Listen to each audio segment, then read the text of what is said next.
کبھی تم دوسروں کے لیے دل سے دعا مانگ کر تو دیکھو، تمہیں اپنے لیے دعا مانگنے کی ضرورت ہی نہیں پڑے گی۔ حضرت علی نے فرمایا، 4 چیزیں جنت کی طرف بلاتی ہیں: صدقہ کو چھپا کر دینا، مصیبت کو چھپانا، والدین کے ساتھ نیکی کرنا اور لا الہ الا اللہ کہنا۔ 3 چیزیں انسان کو اللہ سے دور کرتی ہیں: اپنے عمل کو زیادہ سمجھنا، اپنے گناہوں کو بھول جانا اور اپنے آپ کو سب سے بہتر سمجھنا۔ حضرت علی نے فرمایا، اللہ جب راضی ہوتا ہے تو سب سے پہلے سجدے کی توفیق دیتا ہے، پھر چاہے وہ سجدہ خوشی کا ہو یا غم کا۔ حضرت علی نے فرمایا، جس گھر کی خواتین میں سے کسی کا نام فاطمہ ہو، اس گھر میں غریبی داخل نہیں ہوتی۔ وقت سب کو ملتا ہے زندگی بدلنے کے لیے، لیکن زندگی دوبارہ نہیں ملتی وقت بدلنے کے لیے۔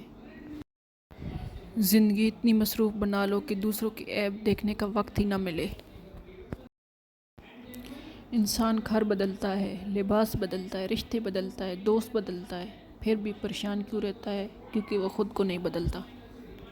طنز اور بحث سے ہمیشہ رشتے کمزور ہو جاتے ہیں، لیکن اپنوں سے کبھی ایسی لڑائی نہ لڑنا کہ لڑائی تو جیت جاؤ مگر اپنوں سے ہار جاؤ۔ اپنے اندر کی گندگی کو دوسروں میں تلاش کرنے کو شک کہتے ہیں۔